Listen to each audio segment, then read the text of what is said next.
which requires residents to undergo safety training and a background check to obtain a permit to buy a gun. Wow. Jeez. That's okay. That's only the most reasonable thing ever. Okay. Let's take a look at maybe we'll do Rand Paul in the second section. Yeah, we'll do Rand Paul in part 2. I want to make sure we get through these articles. All right. So, Oregon, there are gun laws that seem to be getting changed. In the United States, it's incredibly difficult to pass any kind of gun reform, mainly because of the really cult-like behavior and mindset of a lot of Americans. A lot of Americans are very, committed to their ownership, to their use of firearms. And because of that, you have organizations like the NRA who markets to these groups, who also send money to politicians to then pass laws in favor of gun rights, which ends up helping, we all know, it ends up helping the manufacturers. We all understand this. So the question always becomes to me is like, okay, guns are what they are in the US. How do we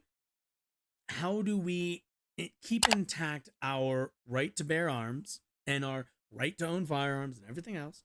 But how do we do that in a responsible way? It looks like Oregon's taking a crack at it. So let's go take a look, shall we? All right, permit to purchase. Oregon's tough new gun law faces federal court test. Probably will fail, I would guess, but if it makes it up to the Supreme Court, it's absolutely going to fail. A federal trial over Oregon's voter-approved gun control measure opened Monday in Portland, marking a critical next step for one of the toughest gun control laws in the nation after months of being tied up in the courts. The trial, which is being held before a judge and not a jury, will determine whether the law violates the U.S. Constitution. It comes after a landmark U.S. Supreme Court decision on the Second Amendment that has upended gun laws across the country, dividing judges and sowing confusion over what firearm restrictions can remain on the books. It changed the test that lower courts had long used for evaluating challenges to firearm restrictions, telling judges that gun laws must be consistent with the, quote, historical tradition of firearm regulation.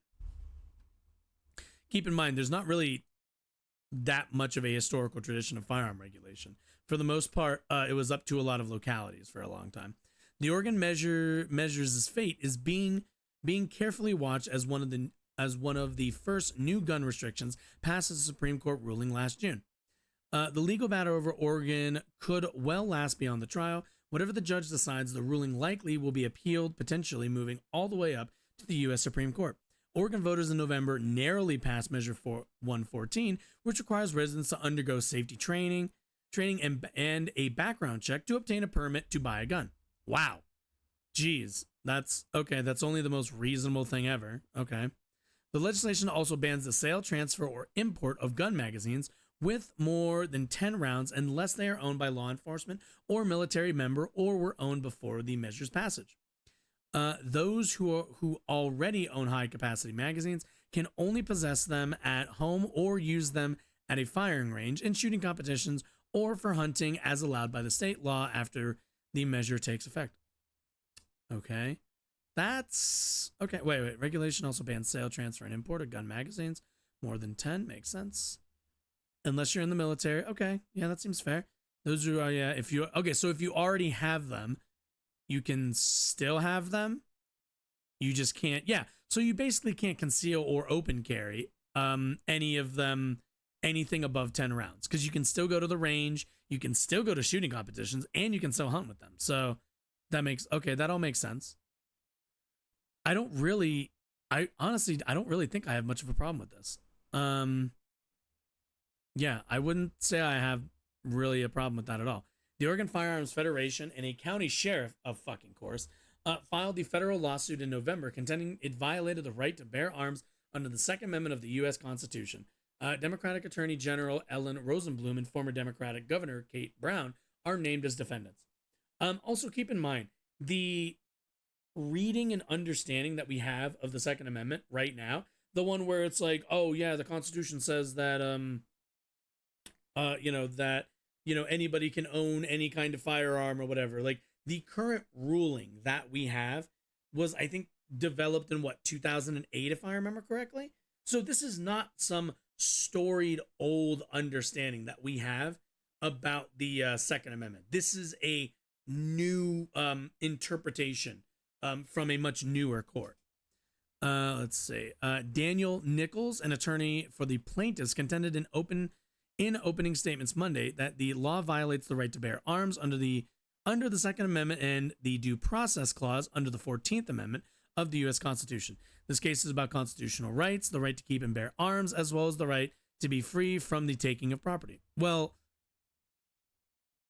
okay, well, first of all, you're incredibly stupid, because the taking of property, it literally already says on here, if you already own it, you're allowed. You're just not allowed to open carry, which I don't think you have a right to begin with, but or conceal carry for that matter. So yeah, there is no property being taken. Also, it's not that you don't have a right to, it's that it's not a free right. It's not something that you don't, the same way, like, you don't have a right to a car, but you have a right to movement. So, the defense said it would argue that large capacity magazines should not be considered, quote, bearable arms and represent a, quote, dramatic technological change from the firearms that existed when the Second Amendment of the U.S. Constitution was written in the 18th century. Yeah, that makes sense. Certainly not bearable arms. I mean, okay, so I feel like, okay. I feel like 10 is a bit of a weird number. Personally, if I was writing this, I would lean more on the, excuse me. I would personally lean more on the, somewhere around 15 to like 17 number, not 10. 10 is like, 10's pretty low for a pistol capacity. But again, I mean, if that's what, if the voters had voted on that, then who am I to really say? That's like a personal opinion. You don't have, you either have a right to carry or you don't, I think. Capacity, I think, is definitely, at least to me, I'm more comfortable with it falling under kind of locality rules, I guess. Anyway, gun violence in Oregon and in the U.S. results in horrific deaths, said Scott Ferron, an attorney for the Oregon Alliance for Gun Safety, adding that the availability of firearms in large capacity magazines, quote, pose immediate risks to the health, safety, and well-being of citizens of this state, especially our youth. The advocacy group joined the lawsuit as a third party after it was filed as an intervener defendant. Hi, Timothy Sprague. How are you doing? I've seen you in my comments. That's like the sixth time I've seen you say I'm here. How are you? Plaintiffs called multiple witnesses, including people linked with firearms manufacturers and sales, as well as plaintiffs Brad Laurie, sheriff of the Sherman County in Northern Oregon. Of course, it's the fucking sheriff. The trial is expected to last. I'll be honest. I don't think sheriffs should be involved in this kind of case. I genuinely think that a sheriff getting involved in this kind of case as a plaintiff is a bit weird to me. That's just a bit odd. I'm glad to hear it, Tim. Federal lawsuit was one of several filed over the measure. In a separate suit filed in the state court in rural and sparsely populated Harney County in southeastern Oregon, Gun Owners of America Incorporated, the Gun Owners Foundation, and several individual gun owners claim the law violates the Oregon Constitution. Now, keep in mind, the group that's actually trying to push for this is an activist group, is a group of people who with, ideas and, changes that they'd like to make to increase, safety, whatever their perspective is on this. Whereas you have kind of obvious organizations that are pretty well funded by, we don't know where their funding comes from, but you can kind of take a guess. It's probably not small donors or anything, who come in here and try to push back against local laws, local ordinances, local what was it? It was a ballot measure. Yeah, local ballot measures. to, you know, kind of usurp the will of the people in that locality. It's just a bit sussy as all.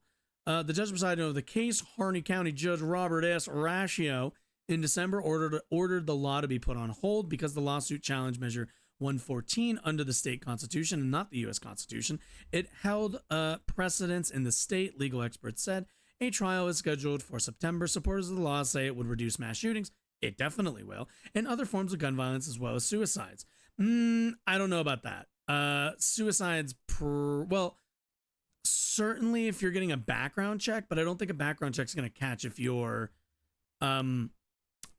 like mentally ill. I don't think that's going to catch that, which Oregon health authorities said accounted for 82% of gun deaths. Yeah, overwhelming majority.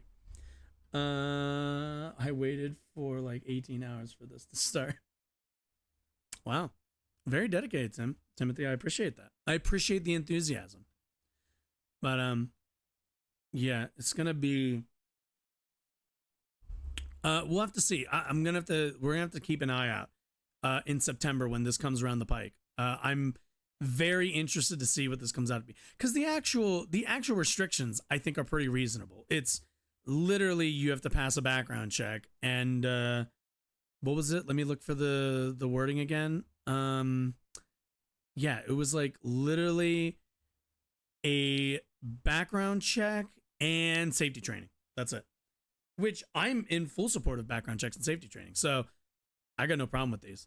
You know, the magazine capacity, I'm not a huge fan of, but if you've already got them, like the cops aren't going to show up to take your you know, your 15 round magazine, you know, your magazines from your home for your firearm. So I don't really, you know, most likely people are just going to go buy you know, extra magazines, and even then you don't need that many.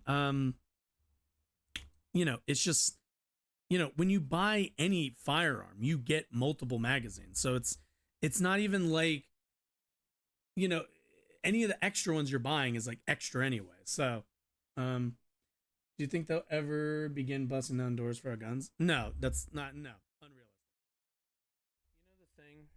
You know the thing, you know, the thing that they tell, you know, like at the end of all YouTube videos where they tell you to like click on one of these like things to watch more videos. Yeah, I've been meaning to film one of those.